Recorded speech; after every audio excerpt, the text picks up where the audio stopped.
everyone. So good morning, good afternoon, good evening. Bonjour à toutes et à tous. Je m'appelle Alex Mafedran, consultante qui travaille avec les partenariats et l'engagement dans le département de la pandémie et la prévention des pandémies de l'OMS. Nous sommes ravis de vous avoir aujourd'hui. Il y a aussi une collègue en fait des Philippines. Aujourd'hui, on va vous parler de comment engager les réseaux. On est très ravis. Donc, ce que nous allons examiner, c'est pourquoi c'est important. Les réseaux, la méthodologie, les types de réseaux, les défis, et puis les lignes directrices et les meilleures pratiques et les actions clés et les ressources clés. Alors, les objectifs, d'abord, comprendre l'importance de s'engager avec les réseaux. Ça, c'est un terme qu'on utilise. Nous voudrions les participants d'identifier les mécanismes clés pour les réseautages ou les réseaux. Et la chose la plus importante, c'est là pour nous, c'est la complémentarité et reconnaître les rôles des différents partenaires. Nous avons appris, nous avons vu les différentes relations et leur importance. Donc, nous avons nous tous des connaissances et des compétences. Et ma collègue va partager son expertise avec vous. Il y a aussi la co-création qui prend certainement du temps, mais il y a plus d'appropriation. Alors, on a vu sur Slido la faisabilité. Donc, qu'est-ce qui rend une chose faisable? Où est l'appropriation? Ça fait partie de la co-création.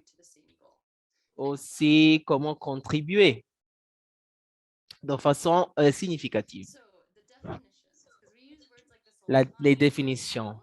On utilise les termes comme ça tout le temps et parfois on ne comprend pas très bien ce que ça veut dire. Donc, ça veut dire l'instauration et le maintien de la confiance, des partenariats, des capacités avant une urgence sanitaire. C'est important d'avoir en place ces relations. Donc, ces types d'engagement doivent être maintenus.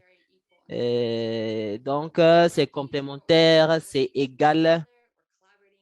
Et quand on engage, on fait la collaboration, on fait la communication, on crée des solutions de façon bilatérale, mais aussi avec des partenaires. Donc, ça, c'est pas seulement du CDC, de Gavi, de l'OMS, ni de deux personnes. Il s'agit de le faire ensemble. C'est ça l'engagement. Et ce qu'on constate, c'est que les réseaux nous permettent de le faire. Et comment on définit les réseaux? Ce sont les communautés, les grands groupes, les communautés de gens qui sont organisés autour des valeurs, des engagements communs au niveau local, national, régional. Ce sont des réseaux qui sont compris au niveau mondial, mais il y a des groupes qui travaillent au niveau de tous les stades. Donc, chaque réseau donne ses réponses. Donc, il faut d'abord s'engager d'une façon significative avec ces réseaux.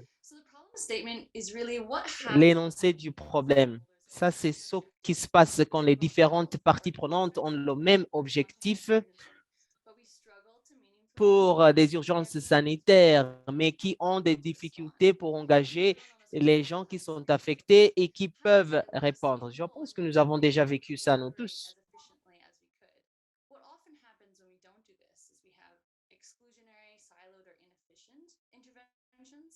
We may not realize that we cannot have a true whole society response without a real whole society approach. And we may think that we have all the expertise and know-how as health professionals, and often we overlook the expertise and knowledge of local partners. We may waste time reinventing the wheel and repeating past mistakes. So when we are looking at this presentation, this is really the problem that we want to tackle, and we do tackle by engaging networks, because we don't want to keep repeating these same kind of mistakes, and we rather would look to being collaborative and seeing like the advantage of working together, especially when we have the same goal. So next slide, please. So for us, the keystone, so you probably understand when you have an arch building, there's one stone, that's that red stone, that really holds it all together. All these stones are pertinent to us. That means vaccines, that means public health and social measures, surveillance, laboratories, etc. All these pieces are really important, whether it's about health Ah, vous avez raison, il n'y a pas de traduction. Tina, could we please Keystone really is networks and communities. And why that's important is that when Voilà. something happens, when there's a shock to the system, whether that's Alors, an emergency, l'interprète n'est pas sur le bon canal. people cannot bear that shock if they're not.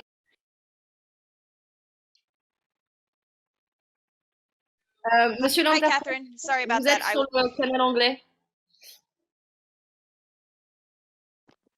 Donc, il faudrait que vous retourniez sur le canal français, s'il vous plaît. OK.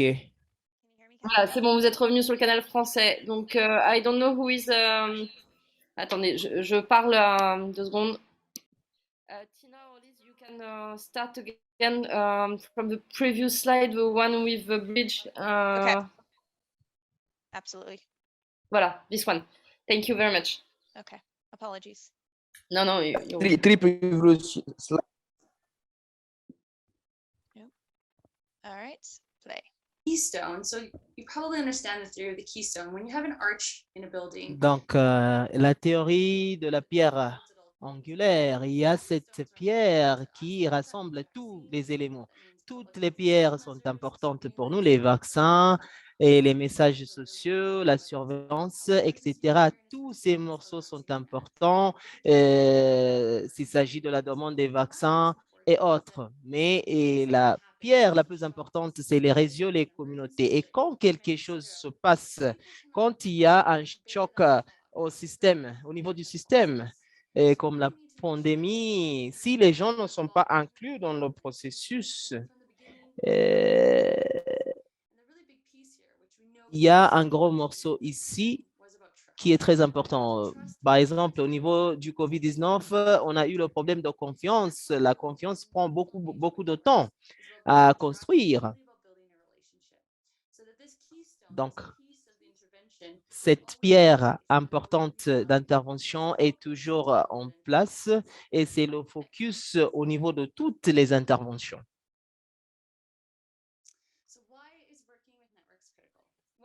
Donc, pourquoi c'est important de travailler avec les réseaux? Les communautés sont un lieu où se construit la confiance. Et normalement, c'est à travers les leaders communautaires. Nous savons que, par exemple, en 2010, la recherche a montré que 84% de gens avaient une quelconque religion. Donc, si vous engagez les gens ayant les mêmes intérêts et préoccupations au niveau de la demande de vaccination et autres, ces leaders de réseau sont importants parce qu'ils sont des voix importantes qui guident les gens pendant ces crises. Et nous avons vu ça beaucoup pendant le COVID-19 et avec l'infodémie. Et les gens cherchaient donc les informations en qui ils pouvaient avoir confiance. Les réseaux représentent aussi les besoins, les expériences, les préoccupations des différentes communautés. Par exemple, vos associations, vos syndicats, d'autres réseaux et qui jouent des rôles spécifiques. Par exemple, au niveau du COVID-19, qu'est-ce qui se passait dans le milieu du travail? Et de quoi avions-nous besoin pendant le COVID-19? Donc, comment on obtient ces informations? Et donc, comment cela aussi respecte les besoins de ces gens. Les types de réseaux, il y a beaucoup d'autres que ces 3, mais il y a donc le réseau des jeunes, la santé et les groupes religieux. Donc, les organisations confessionnelles de toutes les traditions. Nous savons que la foi joue un rôle important. Ça donne le soutien spirituel, fournit des services, la cohésion sociale et ça joue un rôle important. Nous savons que les jeunes sont l'avenir de demain. L'innovation aussi en provenance des jeunes, mais aussi when you have emergencies of Comme any sort, je l'ai déjà dit, quand vous avez des urgences de toutes sortes, cela a un impact sur la santé des gens, mais aussi sur leurs moyens de subsistance. Il y a certes beaucoup d'autres réseaux que nous pouvons examiner et un élément important ici, c'est que pour naviguer et évaluer les réseaux qui existent dans votre communautaire et comment les engager. so our methodology for engaging networks, Notre méthodologie pour engager des réseaux, c'est la collaboration, but this also can be l'état de préparation au niveau des réponses where really the first point pour les interventions sanitaires. Le premier point, c'est de reconnaître une approche communautaire ayant une approche donc diversifiée. Et donc, on cherche l'implication de tout le monde. Il vous faut l'équité et la solidarité. Deuxième morceau, la convocation des régions afin que les dirigeants communautaires et les décideurs puissent accéder à des informations fiables. Donc, faire de sorte que les gens aient accès aux informations de confiance. Nous avons la troisième, la co-création. Ici, qu'est-ce que nous entendons par ça?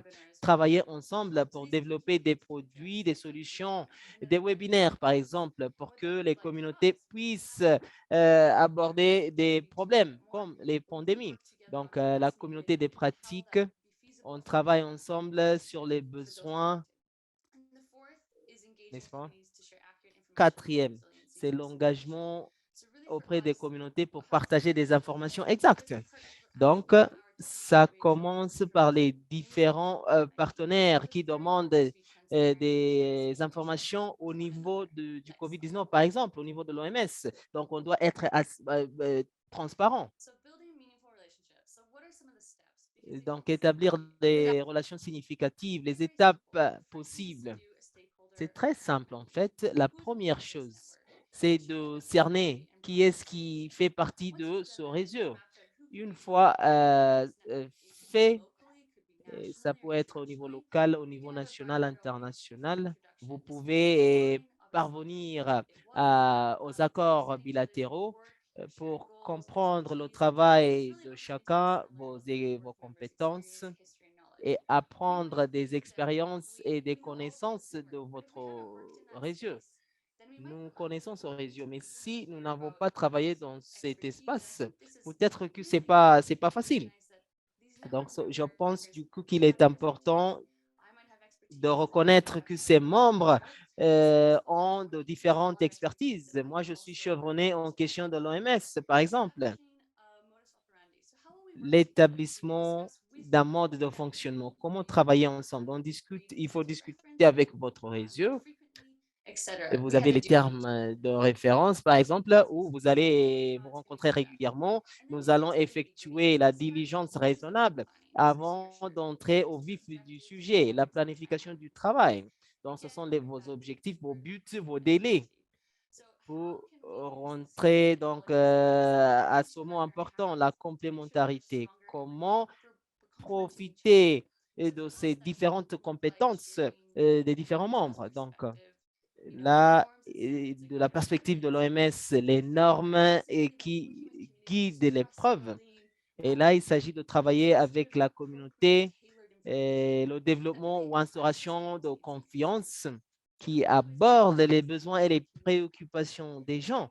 La communauté des pratiques, ça c'est utile pour voir comment vous pouvez tirer profit de vos réseaux.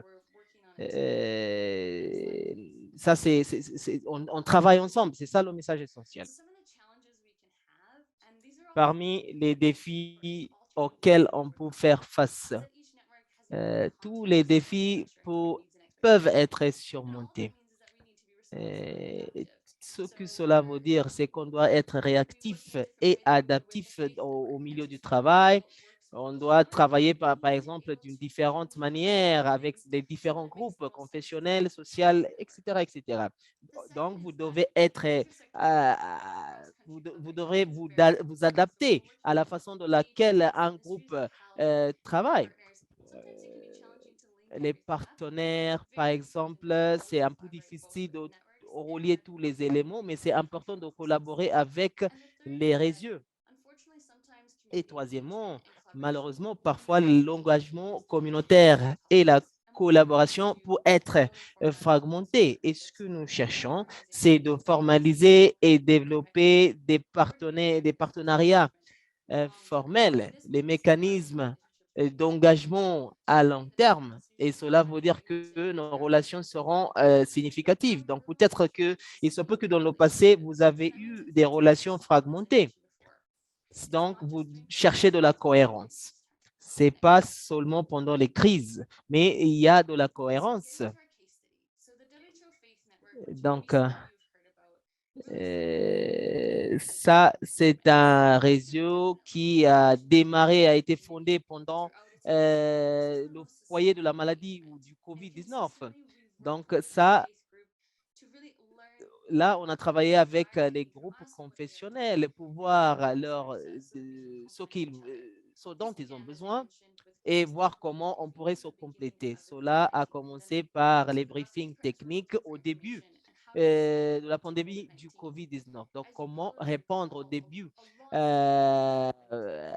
au COVID-19. Donc, comme vous vous rappelez, beaucoup de choses se sont passées au niveau communautaire, donc dans les milieux religieux. Il y a eu beaucoup de désinformation. Donc, le rôle des partenaires confessionnels est critique. Et donc, c'est important de démarrer ces discussions plus tôt. Et puis, on est passé au développement de la communauté de pratique. Et vous voyez à gauche de votre écran, nous avons quelques guides et les choses les plus importantes ici. Et ça, c'était pour les chefs religieux. Donc, on vous parlait du Slido juste à la fin de la dernière section. C'est valide, c'est approprié, c'est efficace. Ça doit être efficace au lieu d'envoyer ces guides sans avoir l'apport des gens qui vont utiliser les informations. Deuxièmement, la stratégie pour engager les chefs religieux. Cette stratégie a été publiée l'année passée en novembre. Ça nous donne un outil de collaboration au niveau national, international et régional avec nos partenaires confessionnels. Et cela s'est dégagé de la stratégie de la communauté de pratique. Donc, quand on crée quelque chose, ça doit refléter les besoins, l'expertise de toutes les parties. Et après, par la suite, on a eu des méthodologies. Donc, si vous avez de nouveaux partenaires, on a toujours élargi donc ce réseau. On a co-créé les lignes directrices, les webinaires, les co-créations pour renforcer ce partenariat. En bas à droite, il y a la conférence qui s'est tenue l'année passée. L'année passée semble déjà beaucoup de temps pour donc développer, élaborer des réponses au niveau national. Au début de cette année, on a formalisé un réseau confessionnel auprès de l'OMS. Donc, avant de passer à ma collègue, ça, c'est un exemple de ce qui se passe quand nous avons tous les partenaires autour de la table.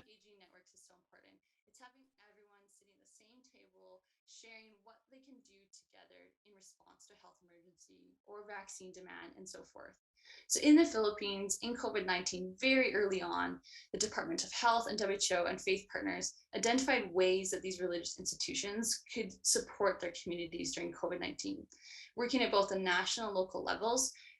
Donc, les organisations confessionnelles, et ça, c'est incroyable. Ce qui est important avec les modèles de collaboration, c'est ce qu'on appelle tripartite. Vous avez vos partenaires confessionnels, vous avez également votre gouvernement national comme vos agences. Donc, par exemple, l'UNICEF, l'OMS, tous travaillons ensemble. Et donc, ma collègue va vous parler de ses expériences. Et si nous pensons aussi aux actions que nous prenons au niveau il y a des services de transport, Et il y a des asiles adaptés et les messages pour la planification et pour le soutien social. Donc, les réseaux confessionnels ont beaucoup fait. Ils jouent un rôle important et donc nous sommes très ravis de nouer des partenariats avec eux. Nous allons suivre la présentation maintenant de Tony qui va nous parler de ses expériences, mais aussi nous dire pourquoi ou l'importance d'engagement ou d'engager les régions. Merci, Alex. Bonjour à toutes et à tous.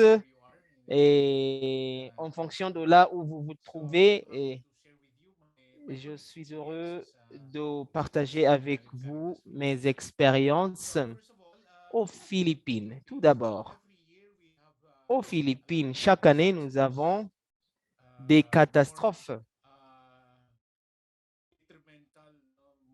Donc, qui sont dévastatrices pour nos communautés. Donc, on continue de nouer des partenariats avec nos gouvernements au niveau national. Et puis, nous avons pris une décision que ça concerne tout le monde, y compris les groupes religieux et tout le monde. Le travail d'organisation du travail est très important pour que toutes les communautés puissent participer dans la réponse. Alors, avec le COVID-19, on a noué des partenariats avec des gouvernements locaux, nationaux, mais donc c'est naturel pour nous de s'asseoir pour parler de nos réponses vis-à-vis des urgences. Donc, aux Philippines, nous avons vu des organisations confessionnelles. Le Conseil des Philippines, de toutes les églises des Philippines, et il y a aussi la plus grande église ou la foi, ça c'est le catholicisme. L'Église catholique, donc, joue un rôle important. Donc, on a pu instaurer la confiance auprès de nos partenaires, les gouvernements, les agences, surtout les gouvernements locaux. Et nous avons une longue histoire de partenariat. Moi, je suis là depuis 12 ans dans ce partenariat. Deux éléments sont très importants que je valorise énormément dans cet engagement. Tout d'abord, l'Église, les communautés confessionnelles ont la crédibilité des gens. Et deuxièmement, nous avons les facilités, les installations, non seulement au niveau des ressources, mais aussi structures, jusqu'au niveau local. Surtout, nous avons des paroisses, des milliers de paroisses et des centaines de milliers de petites communautaires donc, sur le terrain. Et la crédibilité, je m'en rappelle, quand on a décidé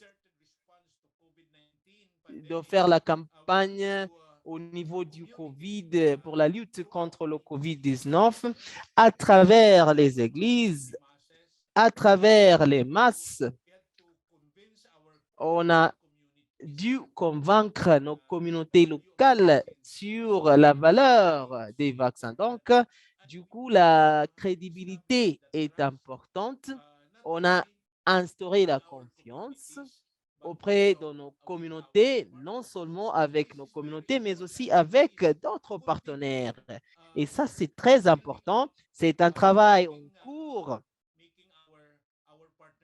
S'assurer que notre partenariat soit fonctionnel. Ça, c'est très important. La crédibilité des églises aux Philippines pour répondre à la pandémie ou aux crises comme la pandémie du COVID-19 est très important.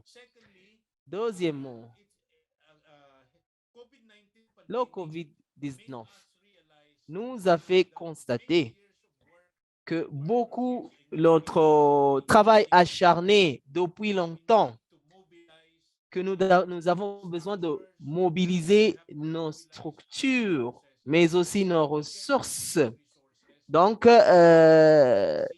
tout ça nous a fait réussir pour répondre donc à ces types d'urgences. Voilà donc notre expérience de rappels importants pour nous tous. On doit continuer à développer notre crédibilité en répondant aux urgences chaque année. Et puis, quand on fait face à une grande urgence, on sera déjà habitué pour y faire face à travers notre partenariat, notre engagement. Et j'espère que nous pouvons aussi nous améliorer au niveau de nos réponses vis-à-vis ces urgences. Donc, ce sont pour moi les leçons apprises à mon sens. Donc, nouer des partenariats avec nos gouvernements, surtout le service de santé et certes l'OMS. Dernièrement, nous avons aussi Caritas Asia et la semaine prochaine, on va organiser une réunion avec eux pour discuter des questions, des réponses aux urgences. Ce sont donc des ressources disponibles. Nous valorisons ces partenariats, ces réseaux horizontaux et verticaux qui nous sont disponibles. Merci beaucoup. Merci.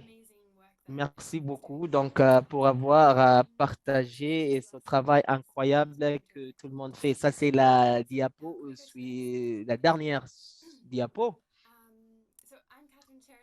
Donc, je m'appelle Catherine, je travaille dans la même équipe avec Alex dans le cadre du programme d'urgence de l'OMS. Alex va vous parler de ce que c'est les réseaux d'engagement, donc les principes qui guident notre travail, les métriques, les évaluations et quelques actions concrètes à considérer. Donc, nous avons 3 principes qui nous guident: des partenariats, l'écoute et dialogue bilatéral et le respect mutuel.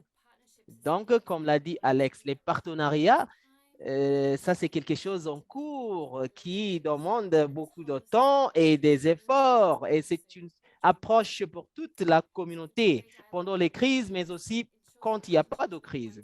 Ça vous montre que l'écoute, ce n'est pas juste pour une partie. Le contexte, qu'est-ce qui se passe, qu'est-ce qui marche, qu'est-ce qui ne marche pas, les informations disponibles et le renforcement des partenariats qui s'assurent que notre travail soit agile et réactif. Donc, reconnaître et respecter la valeur des forces complémentaires et des différentes expériences au sein de chaque partenariat. Donc, le respect est fondamental. Diapo suivante.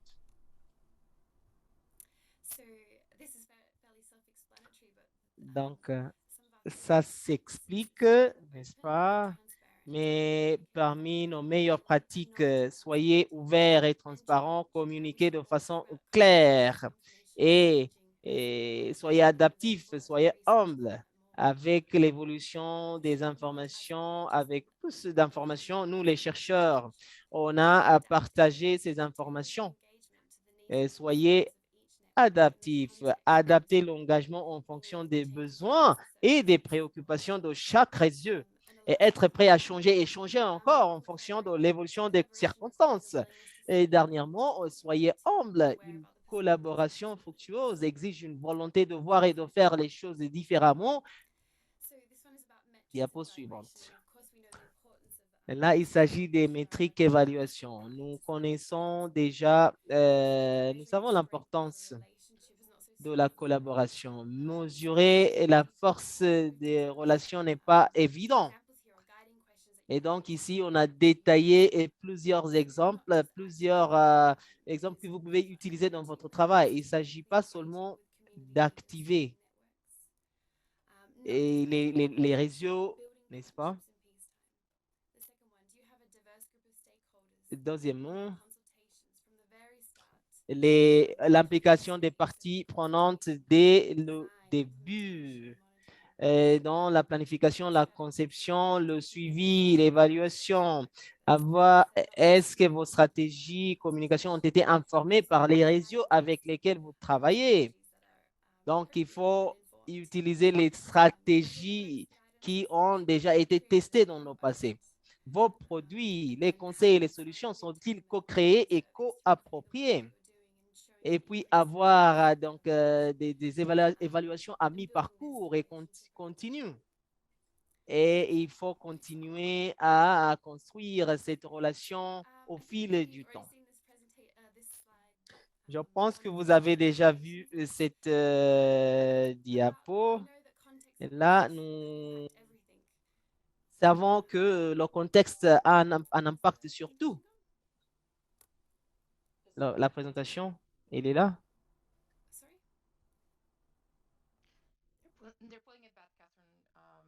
Donc, ils sont en train de l'afficher. Donc, vous voulez que je termine? Non? Vous voulez bien montrer donc la diapo sur l'environnement d'opération. Donc là, il s'agit, nous savons que le contexte et les ressources ont un impact sur tout ce que nous faisons. Nous pouvons commencer par les petites choses avant de continuer de développer, passer à l'étape suivante, inclure les membres du réseau dans les planifications aussi, et afin qu'ils puissent faire partie de la conversation, la collaboration sur des initiatives partagées. Et si vous avez plus de ressources, plus de temps, il faut organiser des réunions, des partenariats, des projets conjoints. Et puis, au niveau des voitures de luxe, si vous avez tout le temps, toutes les ressources et les capacités, on doit intégrer les ambitions du réseau pendant les temps de crise et pendant les temps normaux. Engager et élargir au niveau des réseaux locaux et nationaux. Donc, nos messages clés. Les agences de l'OMS, les pays devront travailler ensemble pour promouvoir la santé, assurer la sécurité du monde et servir les personnes vulnérables. Surtout lors des urgences sanitaires, il faut engager forcément les réseaux. Numéro 2, les réseaux sont des communautés réunies autour d'une histoire de valeurs, objectifs ou d'intérêts communs. Et le soutien aux situations d'urgence. Troisièmement, l'instauration et le maintien de la confiance, des partenariats, des capacités et des systèmes communs avant une urgence sanitaire. Donc, Alex nous a déjà présenté ça. Nous avons déjà évoqué